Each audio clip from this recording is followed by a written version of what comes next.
welcome to this course, Physical Cosmology. Let us start today's discussion with the question, what is cosmology about?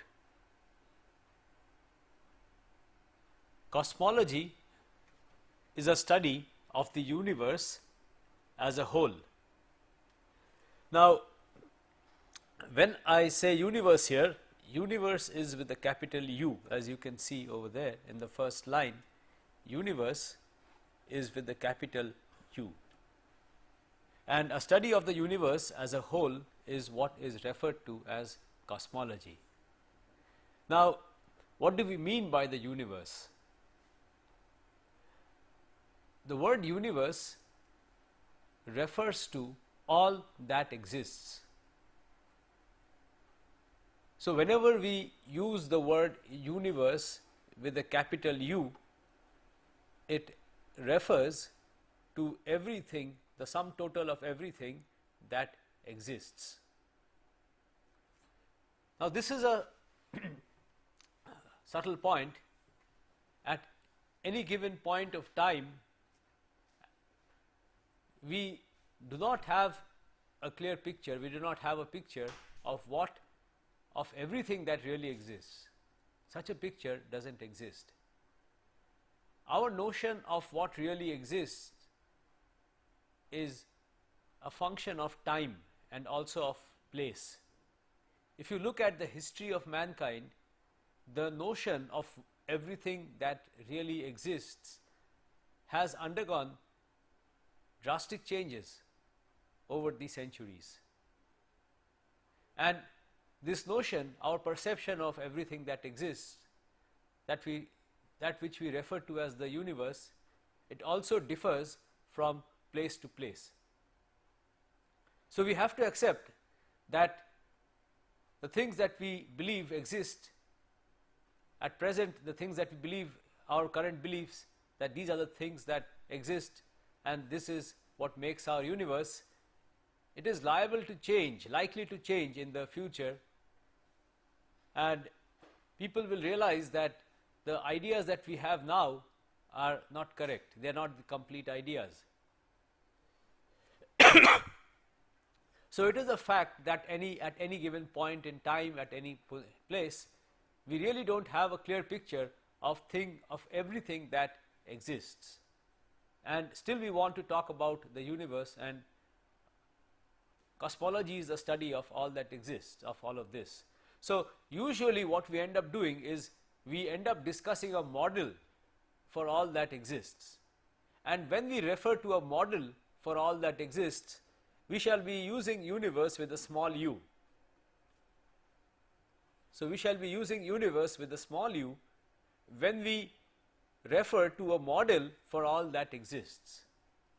So, this is a subtle point that has to be borne in mind, that, and in most of this course we shall be dealing with a model or maybe various models for the universe, for all that exists, and we shall then be using universe with a small u. So, this distinction is very subtle. Capital U refers to the actual universe, which is all that really exists, but we really do not know what everything that really exists is. So, we usually end up discussing a particular model for all that exists. So, we shall mostly be discussing a model, a particular model or various models, and when we now refer to universe, they shall be with small u, and much of cosmology is essentially a discussion of this.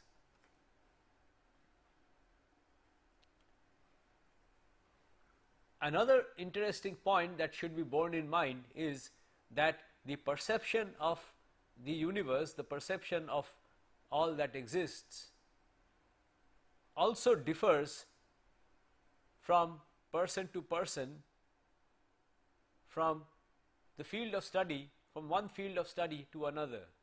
For example, a poet's perception of all that exists, of a poet's perception of the universe, is quite different from, say, a politician's point of view of all that exists. and a politician's point of view of the universe, the politician is most likely to be concerned with voters and his electoral bank and things like this, whereas a poet, as you can guess, is going to be not be concerned with these but with other ideas. So each field of human activity, they have their own perception of everything that exists. So in this course we are going to be dealing with primarily tangible, measurable things that exist, and we are going to deal with the physicist point of view. So this is what we mean by physical cosmology. So we are going to study the universe as a whole from a physicist's perspective. So we are going to be dealing with tangible, measurable quantities which physicists like to deal with, and not the universe as perceived by a politician or a poet or some other field of human thought. So some of the questions which we are going to be interested in from the physicist's point of view are: what does our universe look like? What are the constituents of the universe? What are its dynamics? What is the future of the universe? How did the universe get to the present state? So these are questions which we shall be asking, questions which appeal to physicists, and we shall be studying the universe from a physicist's perspective, and this is what we shall be referring to as physical cosmology.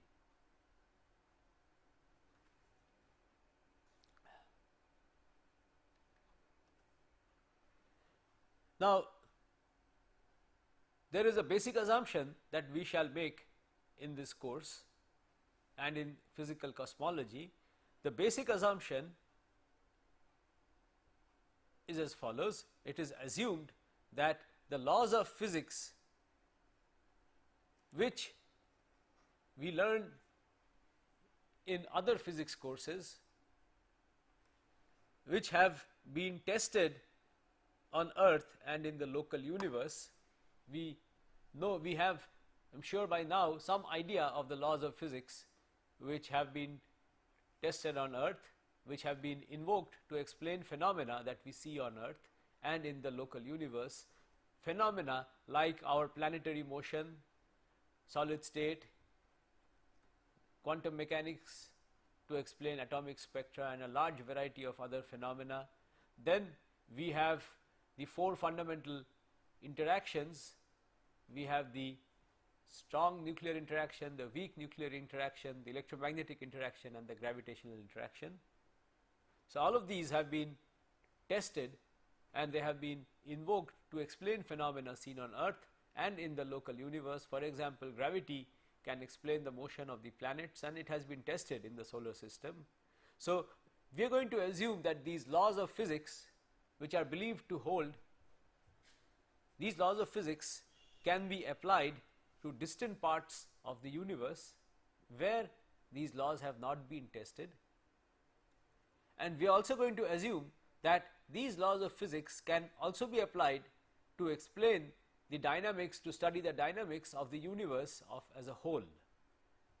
So these are assumptions, these are assumptions which have really not been tested, and we are going to make these assumptions. So we are going to assume that the laws of physics as we know them are correct, and whenever we are going to talk of things to do with the whole universe or things occurring in distant parts of the universe, we are going to apply the same laws of physics which have been tested on Earth or in the local neighborhood.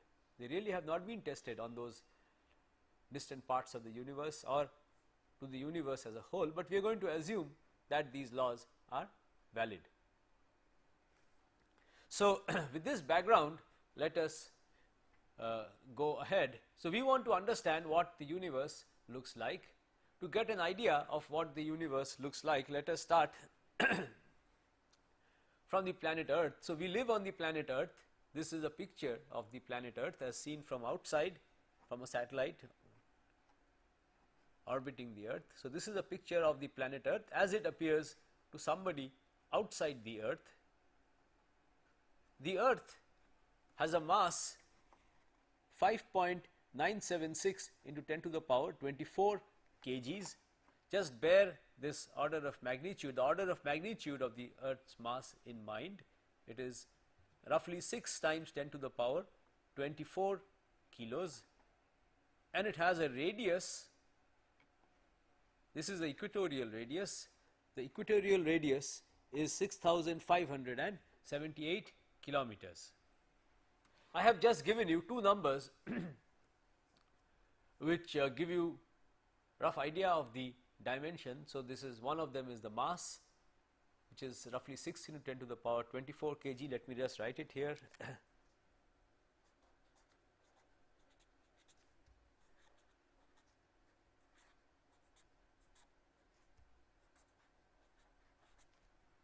Now, when we want to discuss the universe, we obviously go outside the Earth because we want to study all that exists. So, we definitely know that things exist outside the Earth, and we know that the Earth is a part of the solar system. It is one of a set of planets shown over here, and all of these planets go around the sun. So, these planets here have been shown to scale. The size of the planets have been shown to scale. As you can see, the most dominant component in this solar system is the sun, shown over here, which is much bigger than any of these planets. All the planets go around the sun. This shows you a part of the sun. As you can see, the sun, the surface of the sun has all kinds of structures over here.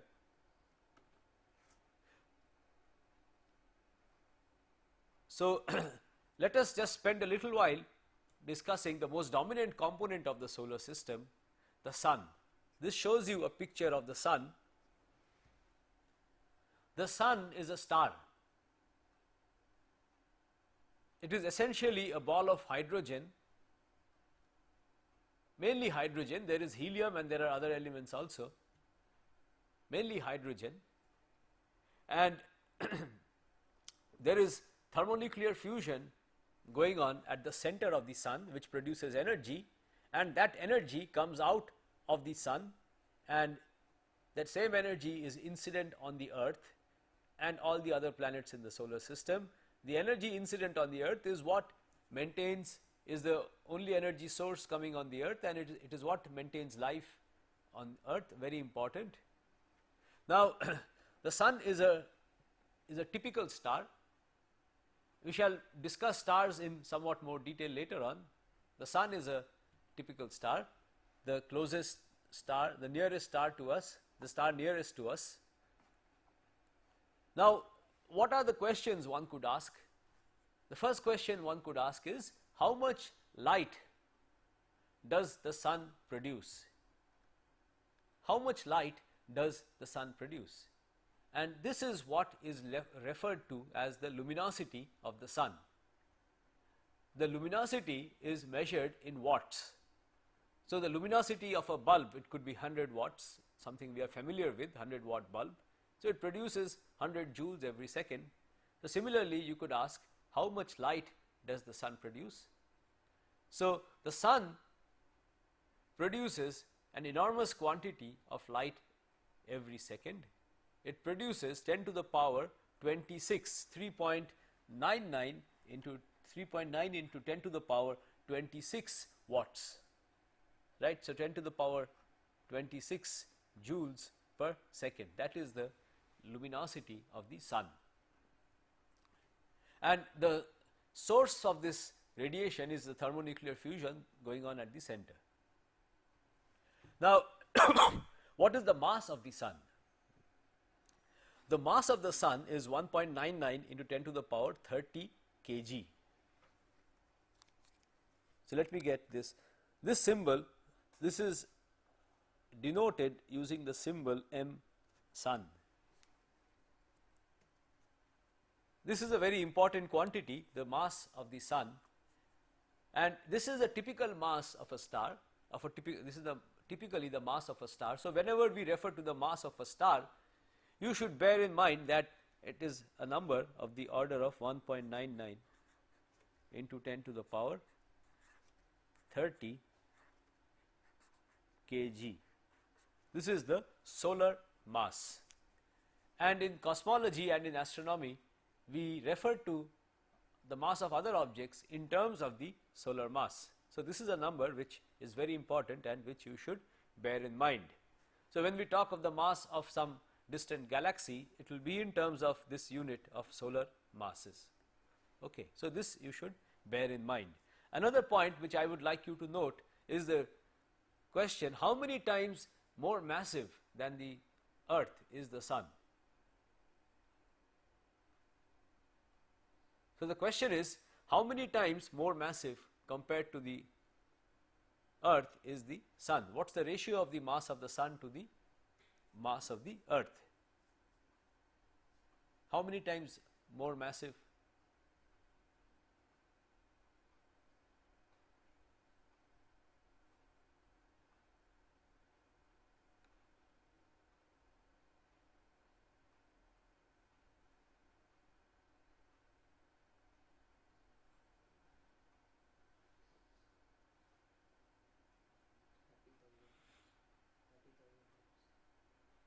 Ten to the power 6, of the order of 10 to the power 6, few times 10 to the power 5. So, this is the ratio, this is how many times more massive the sun is as compared to the earth.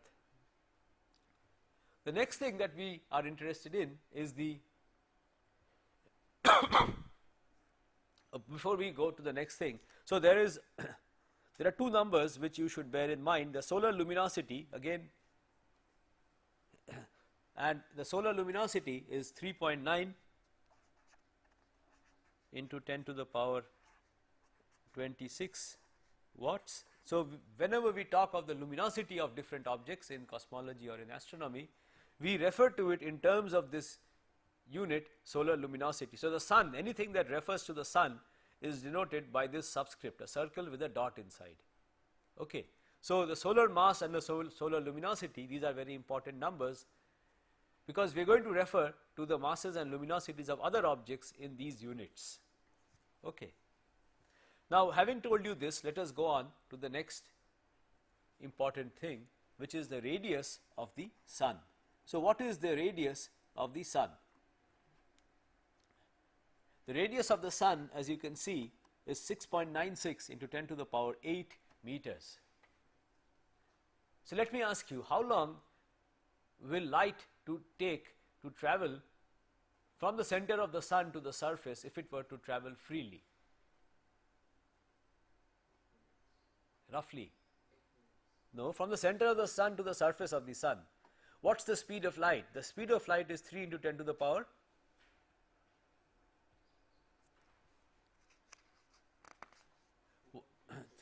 3 into 10 to the power 8 meters. So, it would roughly take around 2 seconds, a little more than 2 seconds. So, the radius of the sun is roughly 2 light seconds, okay, 2 light seconds, it is of that order. Next is the surface temperature of the sun. The surface temperature of the sun is around 6000 Kelvin, 5800 Kelvin to be more precise. This is the surface temperature of the sun, and this is the temperature corresponding to which corresponds to the light that we receive from the sun.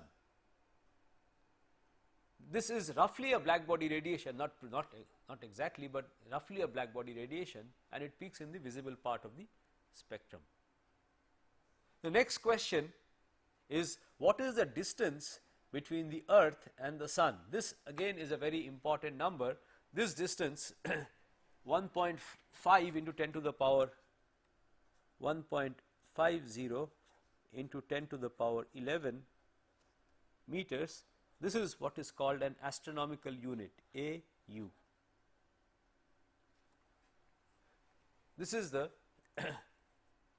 mean radius of the Earth-Sun orbit, and it is this which is referred to as 1 astronomical unit. So, if we ever use the units of the AU astronomical unit, it essentially refers to this distance between the average distance between the Earth and the Sun.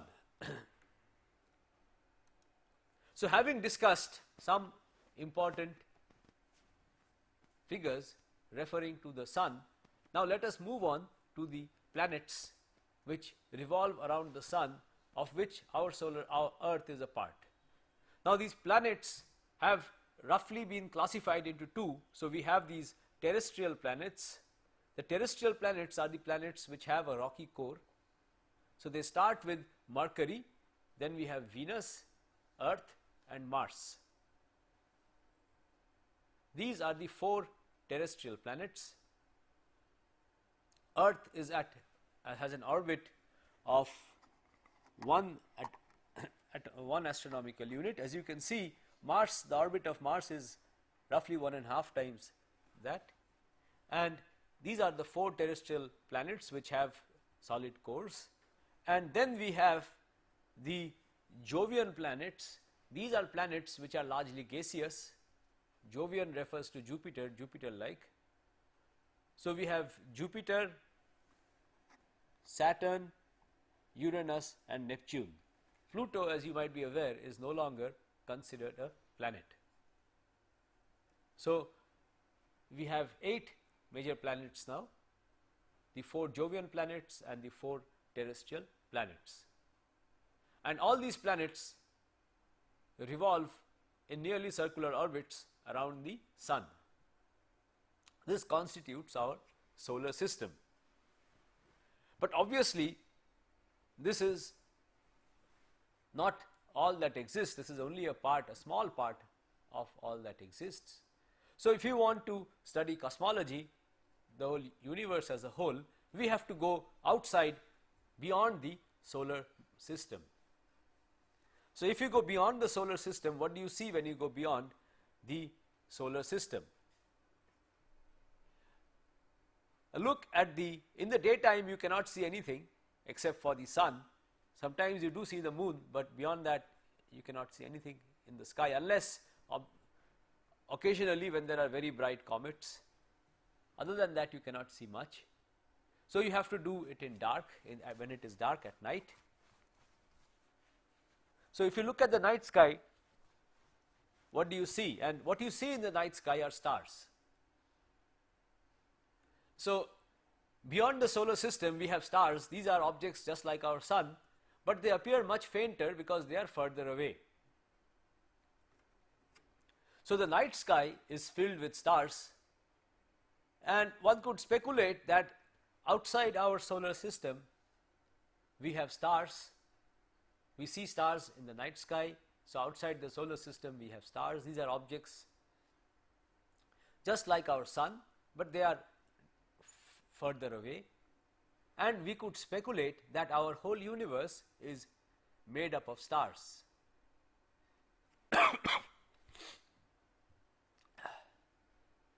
So, this is the next question which we could ask: is our whole universe made up of stars? If so, how are these stars distributed? Because that is what we see in the night sky, and that is what then we believe exists outside the solar system. Now, this picture shows you the night sky.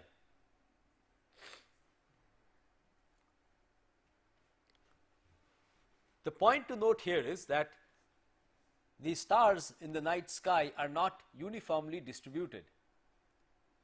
And if you go to a very dark place and look at the night sky, you will notice that there is a band which runs across the sky where there is a very dense and bright distribution of stars. You can see that band over here.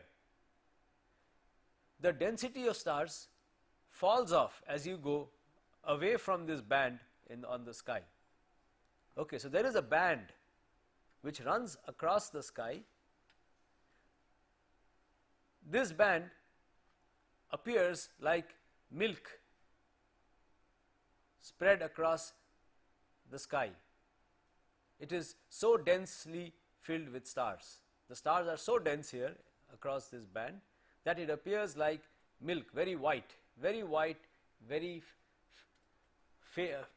hazy kind of thing, just like milk, as if there was some milk spread out across the sky. This is referred to as the Milky Way. Okay, so there, if you in a very dark place, you can actually make this out with your eyes, and as you go further away from this band which runs across the sky, the density of stars falls off, and this band that runs across the sky is referred to as the Milky Way. Okay, so the stars don't have a uniform distribution across the sky. They are found that they are very dense in a band that runs across the sky. This band is referred to as the Milky Way. Actually, the word Milky Way comes from the Greek word galactos, the galaxy. This is also referred to as the galaxy. So the word galaxy comes from the Greek word galactos, which means milk. So people, the ancients, when they looked at this band of this very bright fuzzy band which runs across the sky, it appeared like milk running across the sky, and they referred to as Milky Way, galactos. The density of stars falls off as you go away from this band. Now, if you want to understand how the stars are distributed and determine their structure, just seeing how they appear on the sky will not solve your problem. You also need, this only gives you a two-dimensional picture of how the stars are distributed, because you are seeing them in projection in the sky. You don't know the distances. If you really want to determine how the stars are distributed in space, one needs also to know the distances to the stars. If we knew the angular distribution, what you see on the sky is the angular distribution. If both the angular distribution as well as the distance were known, then we could determine the three-dimensional distribution of these stars. So we could determine how the stars are distributed in space, and we would have a clear picture of the question that we had asked: is our universe made up of stars? If so, how are they distributed? Unfortunately, it is not possible to measure the distances to stars. It is a very difficult question. It is not that it is not possible, it may be possible for some stars. So there are techniques to measure the distance, which we shall discuss later on as we go along this course. But it is a fact that it is very difficult and nearly impossible to measure the distances of these stars. So the three-dimensional information is not available. What you have is only the projection. You only see the projection on the sky, and the projection on the sky appears like this. There is a dense distribution of stars in a band that runs across the sky. This band is referred to as the Milky Way. The density of stars falls off as you move away from the band. This is what is seen. We don't know the distance. So this is a big problem, and it was a big problem for many years. People had no idea of how to determine the distances to these stars. So the three-dimensional structure was unknown. Now, people solved this problem using a technique called number counts. So let me explain to you what this technique of number counts is. It is a very interesting technique, and it has got several other applications which extend into modern cosmology also. So the technique which I have illustrated here is as follows. Suppose we make an assumption that the stars all have the same luminosity. So we will assume that the stars which we see in the sky all have the same luminosity L. So all the stars are, you may think of them, equal luminosity light sources, just like 100-watt bulbs. Okay, so they are all of equal luminosity, not 100 but L. Okay, L watts. Now, when you look at the stars in the sky, some of them appear brighter, some of them appear fainter. Then the question is, why is a particular star brighter? Why does it appear brighter, and why does it appear fainter? This is because we do not measure the luminosity of the star. What we measure sitting on the earth is the flux. So the stars all have the same luminosity L fixed.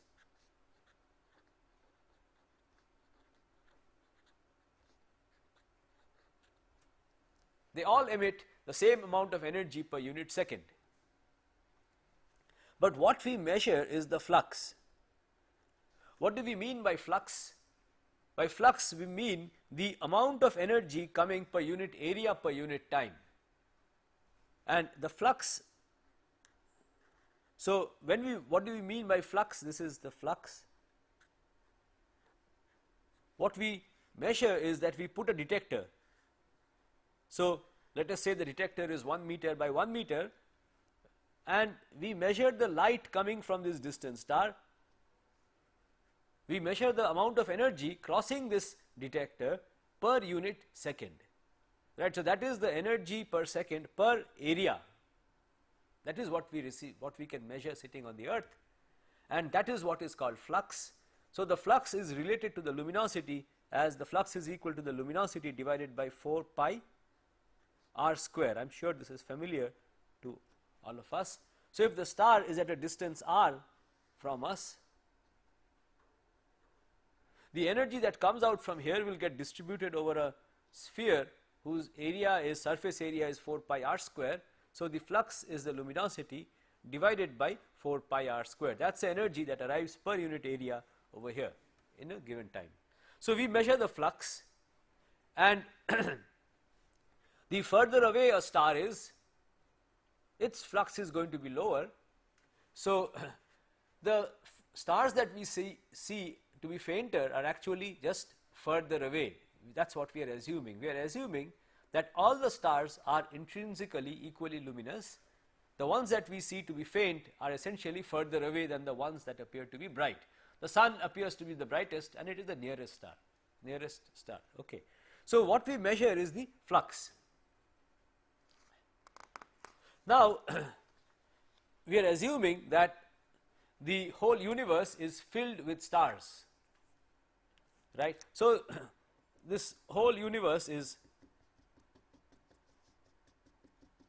filled with stars, and I am sitting here at the center, at this point over here, and I am measuring the flux coming from all of these stars. Now whenever we observe the sky, the observation, the telescope or whatever instrument we have will have some flux limit.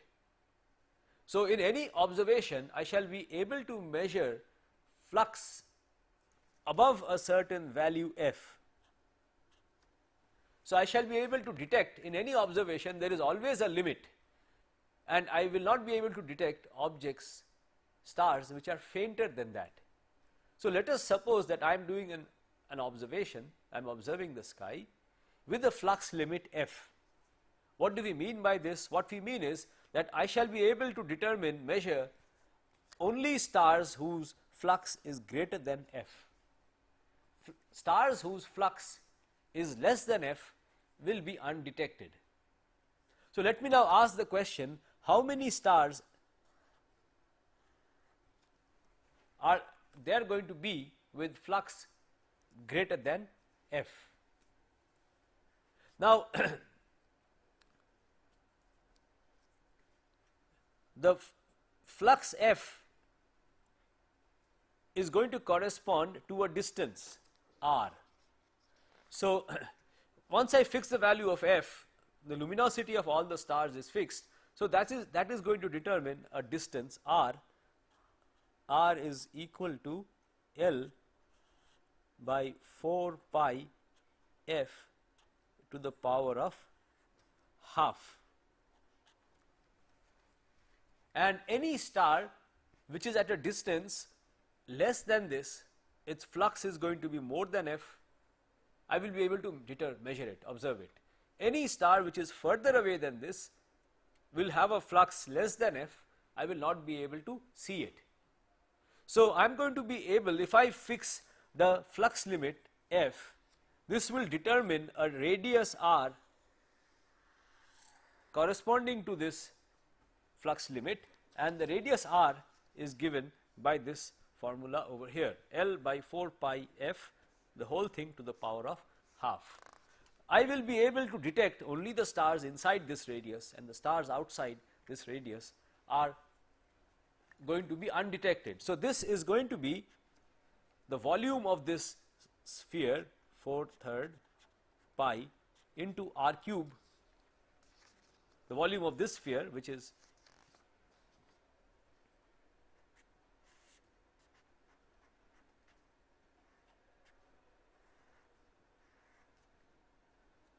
into the number density of stars. So, this is the number of the number of stars that I am going to see with the flux limit f is given by the formula over here. So, as I make the flux limit lower, that is I detect fainter and fainter stars, this radius is going to increase and the number of stars that I see is going to go up. Okay. So, and the question that then is of interest is, how does the number of stars that I see change with the flux limit? And that is quite clear from this formula, that the number of stars with a flux greater than f is proportional to f to the power of minus 3/2. There are constants, but those constants are not very important. The bottom line of this whole thing is that if the stars are uniformly distributed, if they fill up the whole of space uniformly, then I look at a particular direction, and if I count the number of stars with flux above a certain limiting value, then if I change that limiting flux, the number of stars that I see is going to scale as f to the power of minus 3/2. The lower the value of f, the more stars that I expect to see. So, if I make a graph on a log-log scale, so this is a log-log scale where I have plotted the number of stars that I see above a flux limit f as a function of the flux limit f. This is a log scale. As I make this flux limit fainter and fainter, so this graph, note that this graph, the value of f gets fainter and fainter as I go to the left. The number of stars that I see will go up, and this is expected to go up as f to the power of minus 3/2. Now, suppose I go to my actual star distribution and do this experiment, do this observation. I reduce the flux limit slowly and I count the number of stars, and suppose initially I find that the number of stars does actually increase as I expect f to the power minus 3/2, and it keeps on increasing, and then suddenly at a certain flux value the increase stops. How do I interpret this? So, suppose I expect the star count to go like this, then I find that suddenly at a certain value it stops. F is reducing in this direction and at a certain value I find that it stops.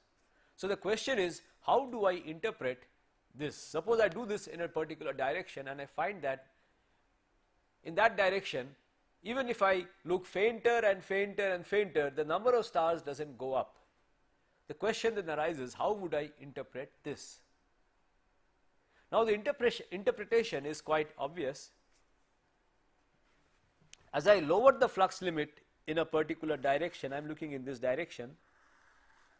As I lower the flux limit, the distance from which up to which I can see will increase, and if I find that beyond a certain flux value the number does not increase anymore, it essentially tells us that there are no more stars beyond this distance.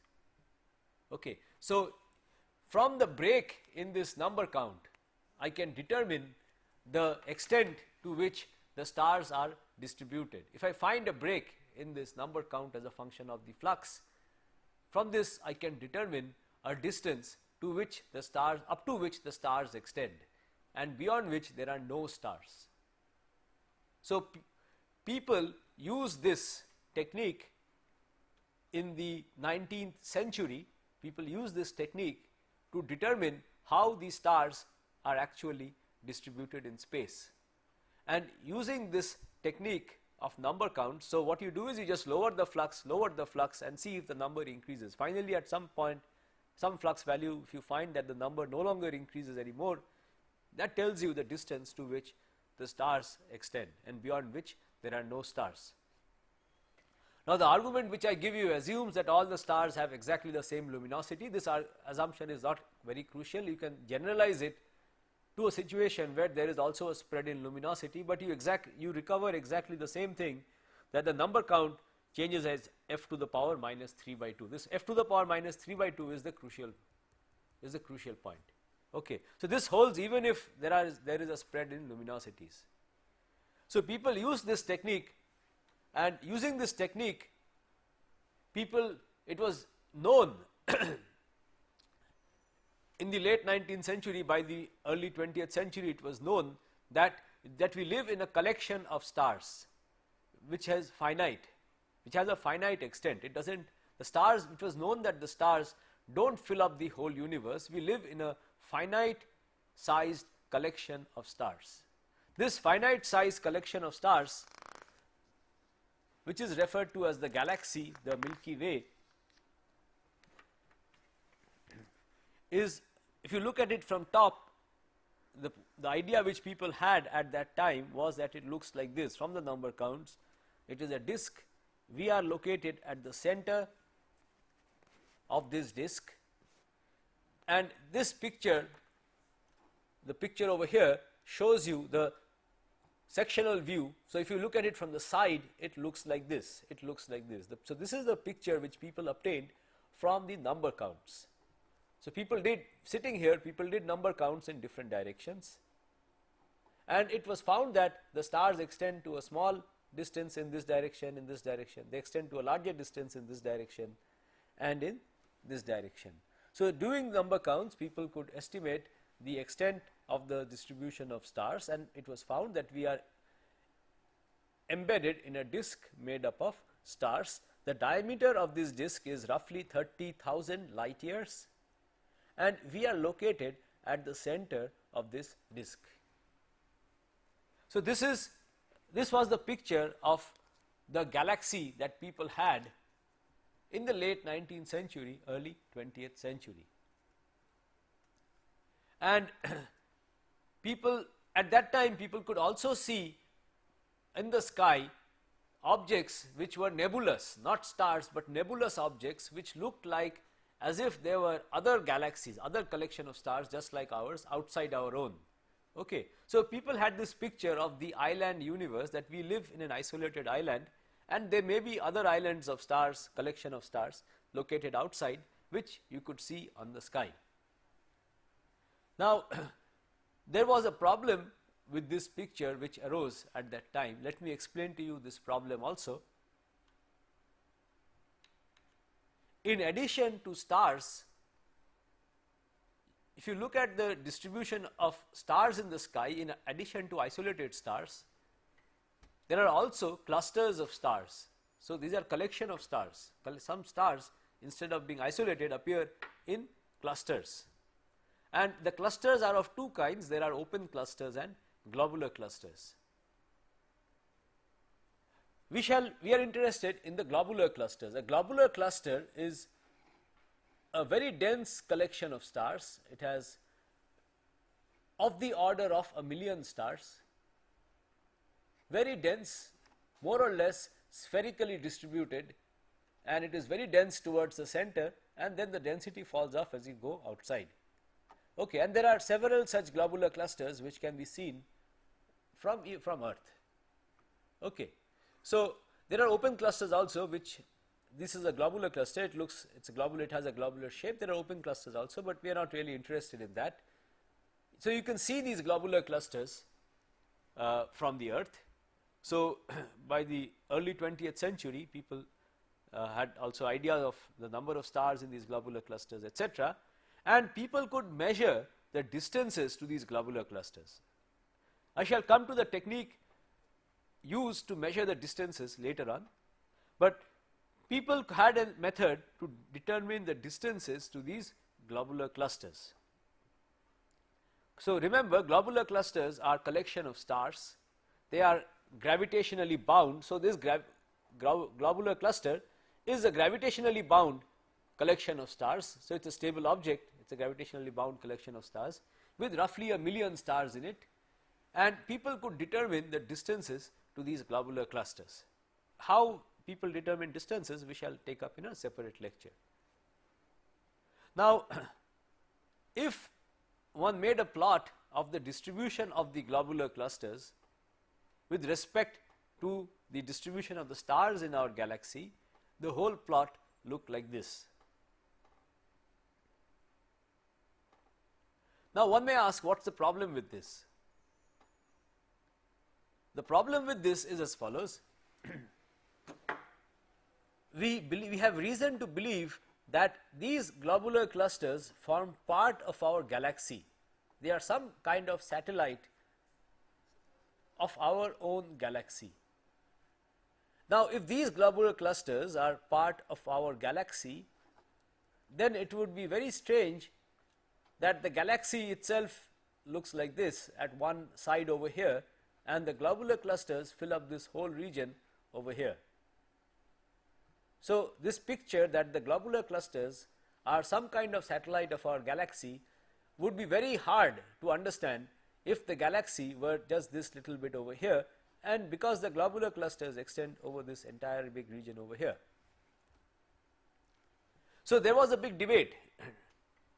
So, the way people interpreted this picture was that our galaxy is actually not so small. So, the idea which people proposed, the model which people proposed was that our galaxy is actually not so small, it is actually bigger, it actually extends across this entire region. For some reason, we are only seeing this part of the galaxy, we are not seeing the whole of it. Okay. And there was a big debate, because if that is true, then why are we not seeing the stars over here, right? Why are we not seeing this? So, this debate was finally resolved. It turned out that the the problem lay in the fact that people had not realized that in addition to the stars in space, there is also dust. What do we mean by dust? By dust we mean microscopic grains. They could be silica or some other solid grains which is there in space. And these dust grains, these are micron size, 10 to the power minus 6 of that order. So, what people had not realized was that there is this dust, and the dust absorbs light, and the dust is preferentially distributed in the plane of our galaxy.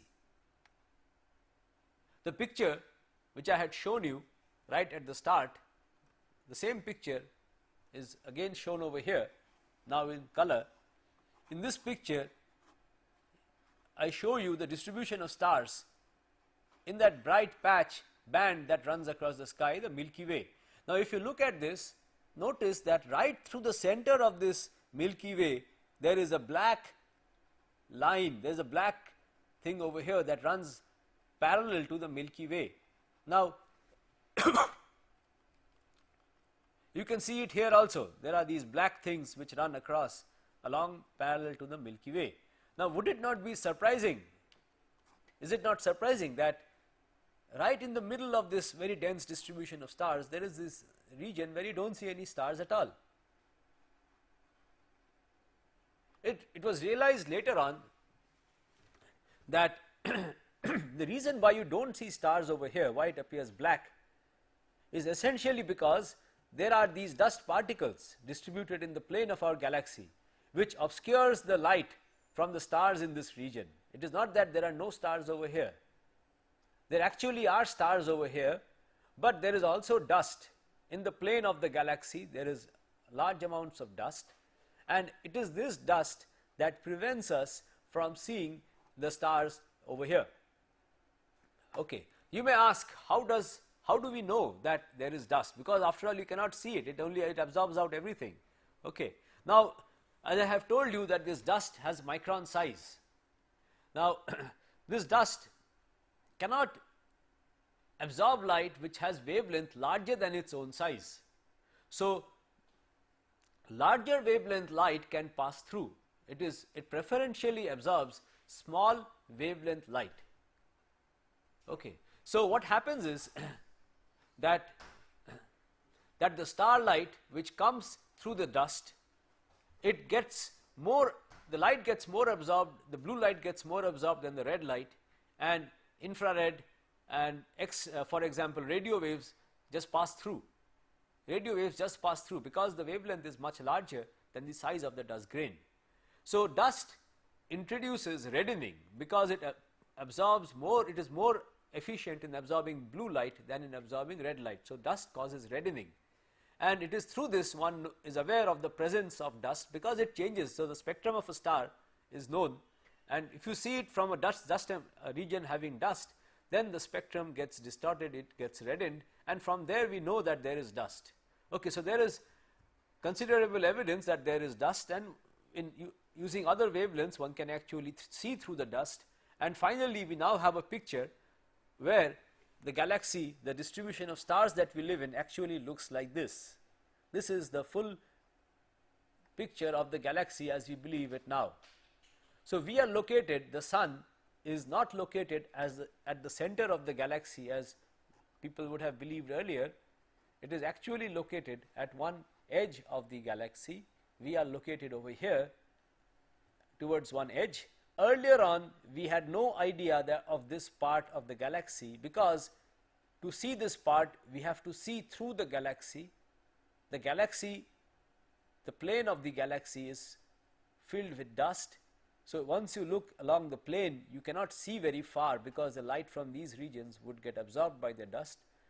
So, the light from this region was absorbed and we had no idea that it existed, but evidence from globular clusters and later direct evidence finally revealed that our galaxy actually looks like this. This is the full galaxy. So, it is a disk. We are not located at the center of the disk, we are located at the periphery of the disk. In addition to the disk, there is a bulge at the center, and there is a halo of stars surrounding us, surrounding this whole thing, where the globular clusters are a part of that halo. So, this is a picture of our galaxy as it would appear from outside. It is a disk with a bulge at the center and we are located at the periphery. So, let me show you a few more pictures before stopping for today. So, this is a picture of our galaxy as it would appear from outside the galaxy. This is again another picture. As you can see, there is this black line going through the center, which is the dust which prevents us from seeing along the plane of the galaxy. Our position is over here. Let me stop today's class over here, and in tomorrow's class we shall resume with a discussion of our galaxy and go on from here. Thank you.